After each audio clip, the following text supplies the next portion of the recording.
Bienvenue à l'initiation à la partie Hatha. Le Hatha est un yoga très ancien, beaucoup plus ancien que la technique Ashtanga et aussi réputé pour être plus doux. Même si le Hatha Yoga a des composants qui combinent la force, est aussi un yoga très intense. On va rester à un minimum de 5 et 10 respirations dans la posture, sauf pour les salutations au soleil que vous allez voir maintenant. Ça va être la première partie. Et vous avez juste en bas un texte de description du Hatha Yoga. Donc, je vous invite à prêter attention à la respiration. On travaillera sur une respiration yogique, une respiration complète, abdomen, côtes et épaules. Que tout simplement, placez-vous en Tadasana, les jambes écartées, activez légèrement les muscles des jambes, roulez les épaules vers l'extérieur, paume de la main vers l'extérieur, animez la colonne vertébrale à aller vers le ciel, menton vers la poitrine, légèrement, les côtes se relâchent. Et là, on va porter l'attention à notre ventre. 2 ou 3 respirations de façon à prendre conscience de la respiration abdominale, laisser les sacrums venir vers le sol.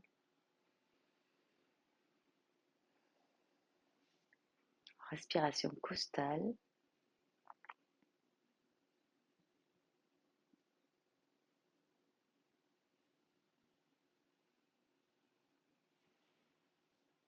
Toujours inspirer, expirer par les 2 narines et respiration claviculaire.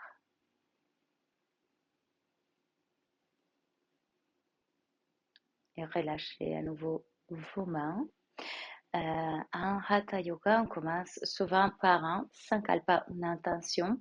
On parlera plus tard de ces sujets, mais je vous anime à vous concentrer sur l'énergie du soleil, sur les cycles du soleil. C'est également un mandala krama, une organisation circulaire.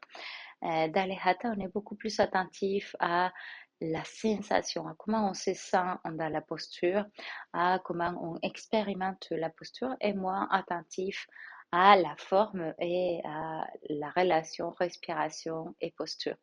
Les drishtis ne vont pas être mentionnés. Je ne mentionnerai pas toujours les drishtis, mais vous savez que vous pouvez suivre les mouvements avec votre regard. On va commencer.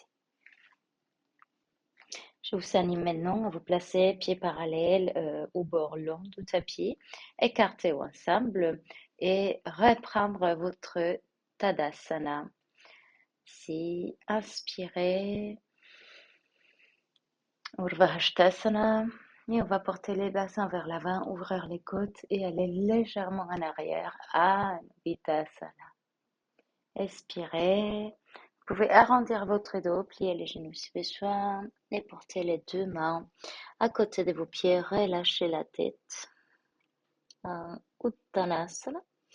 Et inspirez, placez votre poids sur la jambe droite pour porter la jambe gauche en arrière. Inspirez, posez votre genou gauche sur le sol, genou et cheville alignés.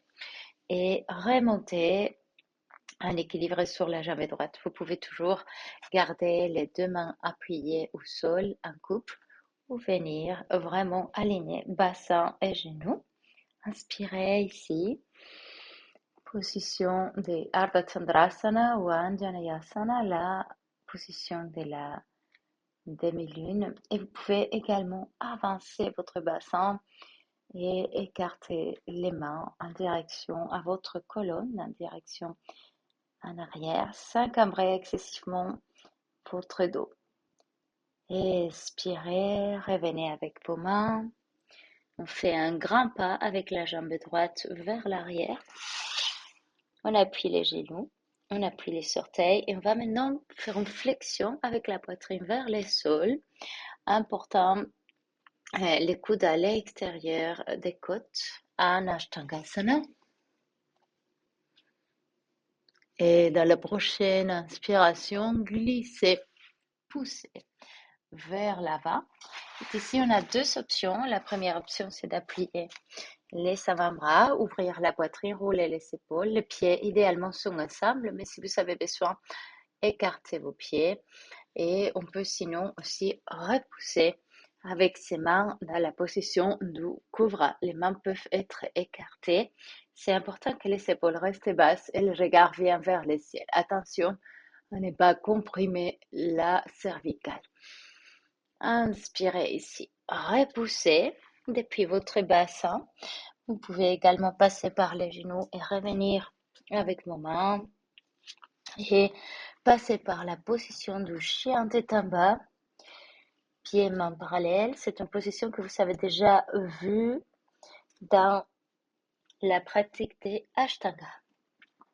Et de là, inspirez, revenez toujours avec la jambe avec laquelle vous savez initier des vents. Donc la jambe droite, inspirez ici, revenez dans la position de la fente basse, Anjaneyasana ou Ardha Chandrasana. C'est possible aussi de crocheter les mains pour aller vers le ciel. Expirez, appuyez vos mains pour venir les pieds parallèles, ensemble ou écartés. Flexion avant, vous pouvez plier les genoux, arrondir votre dos et inspirer. Bras vers le ciel, bassin vers l'avant. Expirez, Samastiti. On va essayer maintenant avec la jambe gauche. Donc, inspirez. Anukittasana. Expirez. Uttanasana.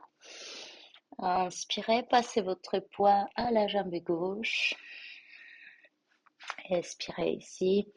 Inspirez. Ardha Chandrasana. Une autre possibilité, c'est de porter les mains vers l'arrière, crochetez les bras et avancez votre bassin vers le sol. Gardez toujours les bassins parallèles et attention à cambrer votre dos. L'idée, c'est vraiment d'étirer les quadriceps, étirer les psoas ici. Expirez, appuyez les mains. Inspirez, genoux appuyés, genoux parallèles, doigts bien écartés, orteils crochetés. Expirez. Ashtangasana, les dos est cambré dans cette position. Inspirez, cobra, ici je remonte directement. Expirez, chien tête en bas. Inspirez, la jambe qui a commencé vient vers l'avant, donc la jambe gauche. Ardha Chandrasana, expirez. Flexion en avant avec le genou, inspirez. Anubhitasana, expirez. Finissez la salutation. Donc, ça serait la salutation complète des Hatha Yoga. On pourrait toujours remplacer les chiens tête en bas par une position à quatre appuis ou bien même par un Balasana. Je vais vous montrer ça à nouveau. De l'autre côté, on va avoir une autre perspective. Donc, inspirez, expirez, inspirez, expirez, inspirez, expirez, inspirez, expirez. Ça, c'est le moment de remplacement pour éviter les Adho Mukha Svanasana. Inspirez. Et en passant par les quatre appuis, c'est le moment de porter à nouveau la même jambe. Expirez. Inspirez. Expirez. Inspirez. Expirez. Vous allez trouver de nombreuses variations. Par exemple, certaines écoles vont avancer avec une jambe et revenir avec l'autre jambe. Il y a de nombreuses variations de la salutation au soleil et le Hatha Yoga est beaucoup moins précis que l'Ashtanga Yoga. Ça ne veut pas dire que l'Ashtanga Yoga est meilleur. Ça veut dire tout simplement que l'Ashtanga Yoga est plus occidental et correspond donc à nos besoins de structure, de compréhension, alors que la culture indienne, orientale, elle est beaucoup plus floue, mutable et riche d'un significat.